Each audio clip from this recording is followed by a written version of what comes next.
Thank you very much indeed, William. There's so much to pick up and talk about there, and it does lead us straight on to Georgina Umney, who's from the Yorkshire Wildlife Trust and whose telomeres look pretty lengthy to me, and is going to talk about how we can get others with long telomeres into the national parks.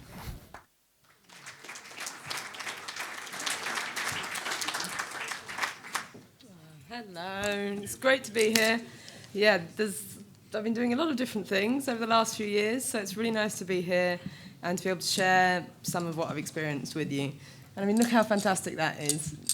Who wouldn't want to be there, really?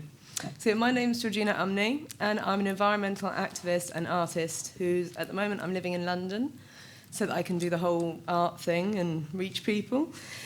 But really, I want to be in the countryside, to be honest. But, you know, we have to find ways that we can make that possible, and young people can still have a vibrant life in the countryside. So 2 years ago, I got really fortunate because I was able to be a part of the Our Bright Futures initiative. And for those of you who don't know, this is a national network of 31 youth-led projects, which was funded by the Big Lottery, and it's been run by the Wildlife Trust to empower thousands of young people across the country to become green ambassadors, which is a great title, in their local communities. And I was really, really fortunate because I got to swap a completely crazy life in London and move to Bridlington, which is, I don't know if anyone's been to Bridlington, but it is so beautiful. It's amazing. And the people are fantastic. And I was immersed in the Trust's Tomorrow's Natural Leaders programme, which is a course which combines my three main passions, which are creativity, community, and, of course, conservation. So this allowed people to realise really innovative solutions to local environmental issues. It develops young people and the Trust equally through a really, really amazing programme of all sorts of different things. So we did hedge laying, pond building, making dry stone walls, but then we did campaigns work and fundraising, and then last year I got to speak in Parliament, which was interesting.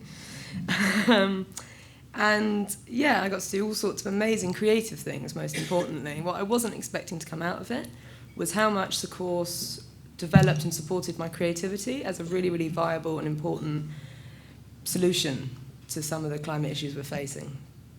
In the second half of the year, we were given the freedom and support to develop our own environmental community projects.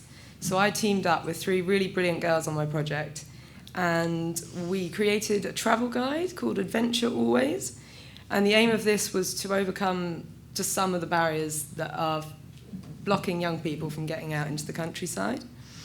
And so this came to life as a website, which had a big map on it, which did a route, a walking and a cycling route all across Yorkshire. So it's taking in the dales, the moors, and the coastline. And then we divided it into 4 different categories. So there was adventure, voluntary work, mindfulness, and creativity. So this was to entice all sorts of different young people out onto the route.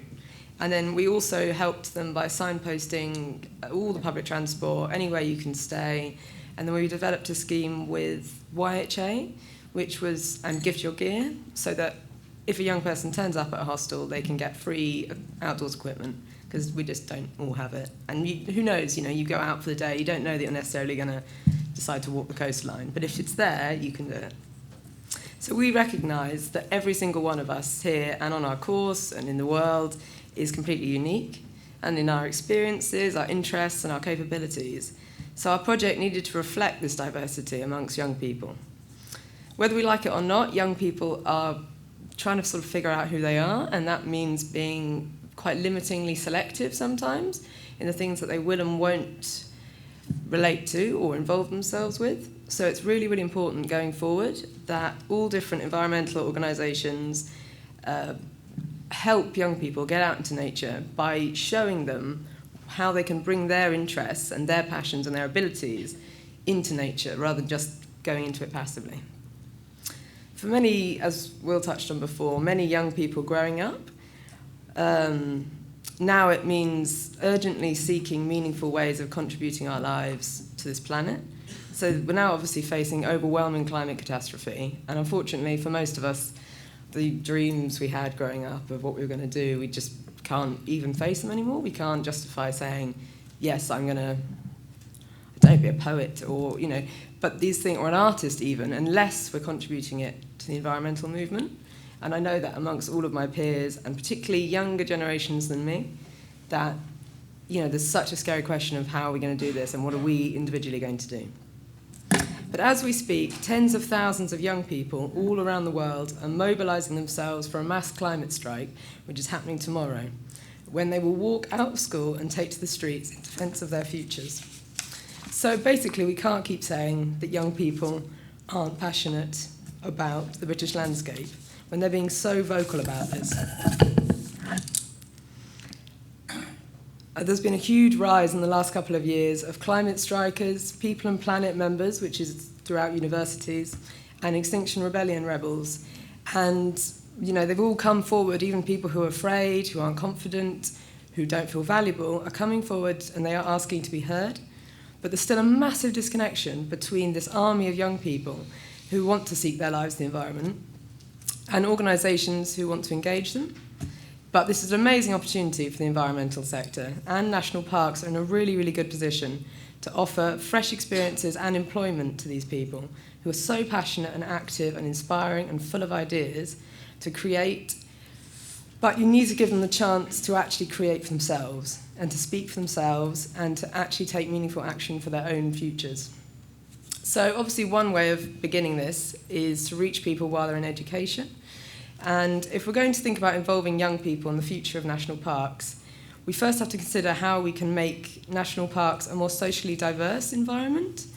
And Britain is obviously defined by a more diverse collection of people and cultures than ever before, and young people really know that that is where our strength lies.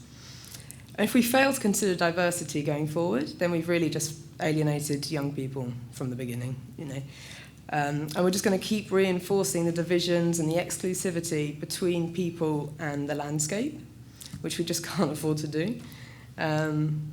So obviously our personal relationship and comfort with nature normally comes from when we're children, and then going forward into adulthood, we can still get people when they're young adults.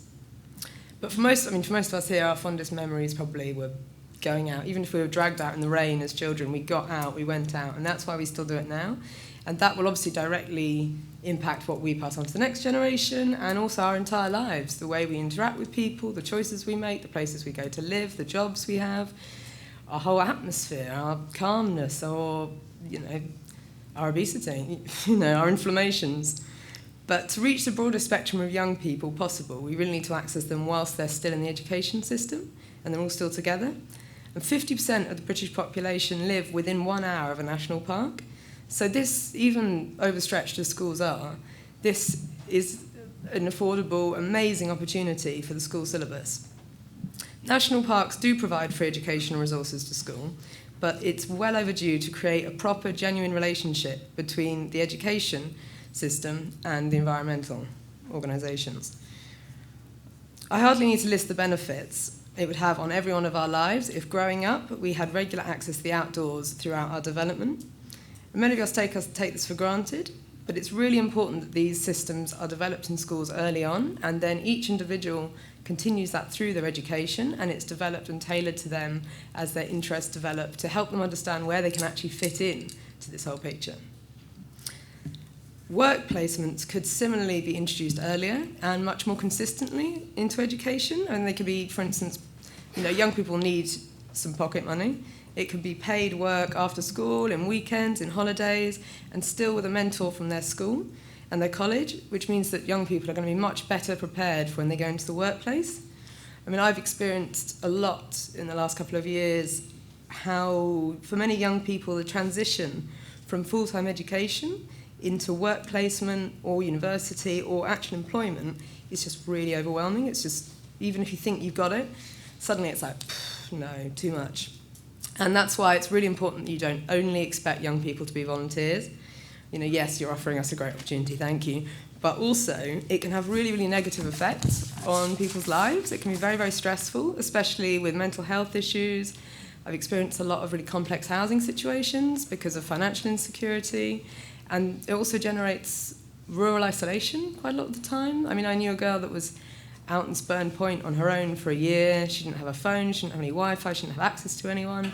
And she was putting on a brave face because we don't want to say, this is difficult. You know, there aren't many opportunities for us. We don't want you to turn around and say, well, if you can't handle it, you know where the door is. And that is a fear amongst young people, that they don't even want to speak to their mentors a lot of the time about the things they've got going on. So to encourage uptake from both local and outside communities, perhaps we could facilitate a more comfortable and secure environment for young people and in order to come into the park. I mean, for instance, you know, creating accommodation for volunteers and new employees. It seems like a lot, but actually having that community within parks is invaluable. There are potentially indefinite ways of getting involved with environmental work, and there are so many different jobs in the sector, but we really just don't know about them, and schools do not speak about them. And if they do know about them, they're not telling us, or they might say, yes, you could be a park ranger, but they don't give any ideas or clues about the route to get there. So we really need to be educating schools in the first place about how they can help young people to get into conservation. Across the board, obviously, we need more apprenticeships, internships and voluntary schemes, as well as entry-level jobs and assistant jobs. But it's also really important that there are opportunities for progression and to actually develop real, genuine relationships with the young people that you take on. Unfortunately, really often I've experienced that organisations, they want to take in young people, but it's just to sort of fill the quota. I mean, I'm afraid to say that quite a lot of people on the course that I was on, we're just a bit lost now, you know. We are doing a whole range of different things, but they're not necessarily in conservation, which is such a shame because we all went in there so crazy passionate, but there hasn't been the longevity of that relationship. So it's not enough just to set aside space for us in organisations. We actually need to work together and be heard to reimagine our positions within parks so that our voices are heard in decision making. And we can actually realise, speak on and deliver our own projects with your support. And the work that we do is actually designed and outlined in collaboration rather than us fitting into a pocket that has been constructed for us, because it just doesn't fit the new model for the environment, I'm afraid. So in the minds of many young people, national parks can be quite an abstract idea, I think. You know, you think of it as something just out there, this big space. And even if we consider ourselves the greatest nature lovers, we'd love to go, we love walking, actually we're quite busy, or we think we are, until we realise in the future. But we want to know what's going to happen when we get there. We want to know that there's going to be something for us to actually do. And on the whole, parks tend to promote themselves and present themselves as places to visit, rather than places to actually actively be involved with. And obviously this isn't that surprising, they're places for conservation. But to the minds of young people, I think a lot of the time they're just stagnant. They're still, they're kept, and we can't touch or influence them in any way. And this presents a major barrier to young people because most of us identify ourselves with doing things, and we assess and connect with other people by seeing what they're doing and doing the same things and whether they do them slightly differently to us and how we can work together. And increasingly, we're really bad at doing things on our own. Really bad. You know, young people are constantly connected on social media, and as a result, if you're, you know, this incredible, perfect, ultra-social world where we're all connected, but actually we're just, or, you know, on the computer, and it's not a cliche, it is true. So it's really, so we end up feeling more isolated or rejected if we try and go and do something on our own. So what would be really fantastic, I think, is if national parks could facilitate a climate for connection and collaboration by building hubs in as many parks as possible. And these would form a network of centres for creative experimentation and innovation. For us, creativity is a really, really significant tool going forward. I mean, we're facing climate catastrophe, but what we can do, and is happening across the world, is that arts, music, theatre, film, the written word, performance, everything, you name it, is leading the way in spreading awareness about the climate, hope for the future, and actually creating renewed community amongst young people and people of all ages and generations. However, we're living such a fast-paced life that even though we're engaged in these projects and we're excited and we're creative, we often actually don't have, particularly in cities, particularly in London, I know, the time or the space to come together and sit and talk and make something together in greater depth and to meet other people who want to do these projects with us. So these spaces, these hubs across the parks, could host residencies for arts, music, radio, theatre, film. They could host workshops, talks, performances, and this could generate a huge platform for varied and innovative public events which would celebrate the parks throughout the year. We can take nature that step further and do something creative and express it more and show how much it inspires us and connects to us. And there are loads of examples of this being adopted by other organisations really successfully. Two, which I'm really interested in, are Dartington Hall in South Devon and, of course, the Centre for Alternative Technology in Wales, which have both evolved to become really popular centres for the public for arts and education, but they're still welcoming so many new visitors and new ideas throughout the year, and yet they're continuing to champion sustainability and conserve the land that they occupy. These sites have proved to be entrepreneurial breeding grounds as well, where so many new businesses have developed and have stayed, and then from those businesses, more people have come and more people have come, and that's how people come together. They are drawn by having those opportunities and other people doing it. I mean, like, look at Margate. So, yeah, you need to consider the opportunity as well that was created when the Youth Hostel Association began. How much that was just having a space, having a place for people to come to, pulls people together. And many other environmental sites have thrived by making space for artists. For instance, the Forestry England, Yorkshire Sculpture Park, and Grisdale Arts in the Lake District, which I'm sure some of you know. And this platform would be supported by a forum within the park, which would be established within each park that had one of these hubs. And ideally, each park, even if they haven't got a hub, needs to have a forum of young people that are there to help make decisions, as well as the overall organisation. So this platform would plan and facilitate programmes, as well as recognise the outcomes, because we're right in the midst of it, and we can help to integrate these outcomes into the future protection and enjoyment of the parks. So when I asked other young people which barriers might be holding them back from visiting parks, obviously I got the obvious result, which was that access, transportation and awareness of available activities are the biggest barriers. So we are really genuinely happy to volunteer our time. I mean, I don't know the statistic, but we volunteer a lot. But you do need to make it as easy as possible for us to do this. So we need to be able to get to you, we need to be able to find the opportunities in the first place, and we need to know that our time is actually being valued and that what we're doing is actually meaningful. You know, I've done a lot of conservation work, which has been like digging holes in the rain for 3 days, and at the end of it, they just basically got filled in. You know, it just makes you think, oh, they're taking the piss. You know, they don't actually care about us. You know, or at least get better organised. You know, there's been some workshops we've done where I thought, you know, we probably could have done these better.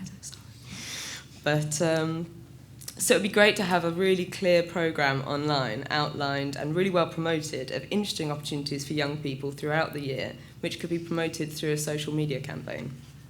These sessions could be packaged as weekend getaways or mini breaks, and they could be supported by free transport and reasonably priced accommodation. A bit like a Workaway, if anyone knows that, or HelpX, or Woofing. You know, it's just more structured, more regular. People know what to expect, they know where they're going, they know what's going to happen, and that they can stay for a little while. Obviously, public transport is another huge barrier, which we all know about. Some solutions could be affordable bike lending schemes at stations, which are popping up all over the place, as well as parks could promote lift-sharing sites like BlaBlaCar or develop your own. I mean, people are coming in and out of these parks every day in cars, often in empty cars. Could we not create something there? Would be great. And also establishing pick-up and drop-off points at convenience sites on weekends, which young people know about and can potentially sign up for ahead of time. I mean, universities have been doing this for years. Thankfully, they've got so many outdoors societies, and you know there's going to be a coach in this place at that time. If you want to go to nature, if you want to get into the countryside, be there then, get on the coach and go. And they'll bring you back as well. Lastly, we really need affordable places to stay on-site and in the area. So obviously YHAs are a huge asset, but unfortunately, they're becoming increasingly unaffordable and fancified, and they're becoming like, you know, mini hotels, which is really no good for us. But so parks could hold camping and hiking equipment, which we can't necessarily carry with us. We don't have it, or the money, or the ability, or the strength a lot of the time to bring it. But you could have things we could borrow. And I've really successfully enjoyed going to places I could never have gone to because there was, a wooden hut on the edge of a mountain, or because there were already tents set up and you just pay a little bit more. It doesn't have to be expensive. It's not glamping, it's just a tent. And these tents, you saw maybe the result of some of these festivals this year. All these tents are being left, they're being picked up, and they're being donated for free. Just store them. If we come, we can use them. And popular websites like Couchsurfer could be promoted around the park as well. So asking people maybe to open up their homes to young people. I know this used to happen in the past. When my father was young, he used to hitchhike around the country and just sleep in people's barns. And obviously we're afraid of that now. So we can have some structure in place. There's the websites that exist already that do that. You can just team up with these people. You don't have to begin from nothing. And that would also mean that local residents could get to meet some of the young people coming to the area. It would help overcome social isolation. It would help overcome some of the biases that we have or ideas we have about each other, and get some inspiration and get some life experience as well from each other. But ultimately, if we want young people to become meaningfully involved in the future of our parks, this invitation needs to have a new and really inspiring image, and it needs to be, I think, designed by young people for young people. It can't be based on, some report, for instance. And this campaign really shouldn't be branded as a youth engagement project either, as many young people see this as really patronising. And unfortunately, we are afraid that our abilities are going to be pigeonholed before we even begin. I know a lot of people I've met thought about the Tomorrow's Natural Leaders course and actually didn't apply because they didn't want to be branded as a young person. And for me, it's had a strange effect on my self-expression and my confidence to spend a year being labelled as a young person. As often limited people's ideas of me, of my capabilities, or what they might offer me, or how we interact. So we need inclusive, well-designed public and social media campaigns to promote exciting opportunities within parks, which can be spread to a broad, passionate audience on the backs of environmental action groups and social media influencers, as well as through schools and colleges. Our environment is in a critical state, and fires are tearing deeper into the green lungs of our planet, so it's essential that every country preserve its lands against further development. 9% of the land area in Britain is made up of national parks, and the responsibility for this is going to be handed on to future generations, but we need a more creative, open, inclusive approach to our national parks, and that needs to start happening now, not when we get there. I recently heard Hilary McGrady, the Director General of the National Trust, ask a panel of young people the same question I was asked to speak on today, which was, how do we better engage young people in our organisation? It seems to be a question a lot of organisations are asking us. But what heard the most amazing answer from 16-year-old environmental activist Bella Lack, who turned back to Hilary and said, well, actually, I think you need to turn that question on its head. How might we, as the younger generation, better engage older generations in your organisation? Thank you.